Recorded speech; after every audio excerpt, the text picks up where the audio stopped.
After several years of hype and criticism, it finally happened last night. Megyn Kelly finally interviewed Alex Jones. The sit-down had been roundly lambasted across social media because Kelly was giving a nationwide platform to a truly evil man. Jones is a radio host who has perpetrated such conspiracy theories as 9/11 being an inside job and, most famously, doubting the legitimacy of the Sandy Hook Elementary shooting.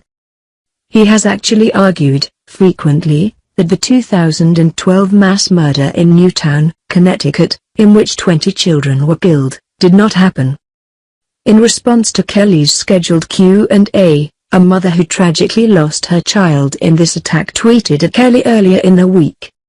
"Hey at Megyn Kelly, let me know if you want to give his victims equal airtime.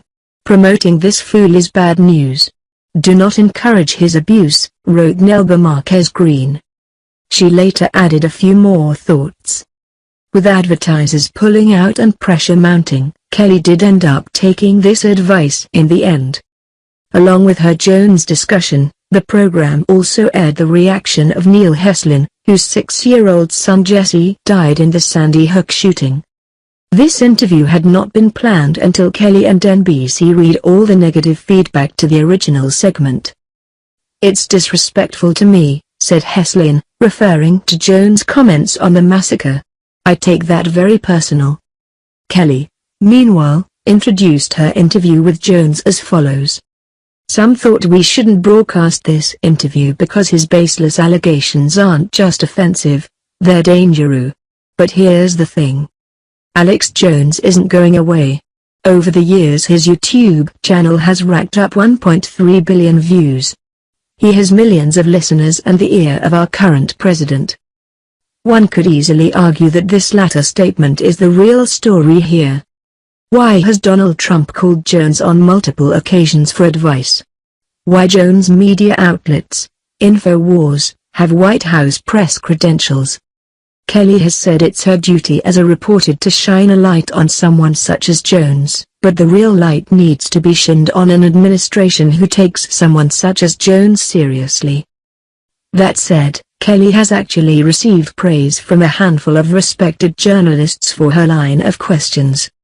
Asked about his Sandy Hook viewpoint, which is complete and utter cruel nonsense, Jones said on air, "I do think there is cover-up and manipulation, that's pretty much what I believed. I was going into devil's advocate, but we know there are mass shootings and these things happen. You're trying to have it all ways," Kelly shot back. "No, I'm not," Jones responded, later adding that he didn't create that story about Sandy Hook being a lie. In a voiceover, Kelly noted that Jones never completely disavowed his previous statement. When the topic of this month's Manchester bombing was raised, along with Jones' comment that a bunch of liberal trendies who are promoting open borders were killed in the attack, Kelly slammed his sarcastic reply as classic Alex Jones, elaborating, "That pattern, reckless accusations followed by equivocation and excuses, is classic Alex Jones." The immediate reaction to the segment was mixed, but it received far more positive replies than many believed it would when it was first announced. Those who gave Kelly and NBC props for the interview includes veteran journalists such as Andrea Mitchell and Den Abrams. "I think my influence on Trump is way lower than what the mainstream media has said," Jones said of his connection to the commander-in-chief, adding, "He has called sometimes, talked about politics and thanked me. Stuff like that.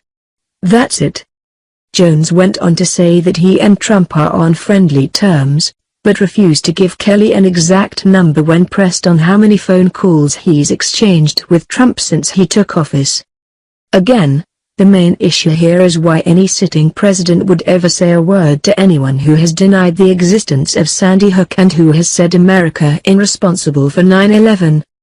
If Kelly really wants to receive acclaim for her work, she'll follow up this piece with one that examines that pressing question.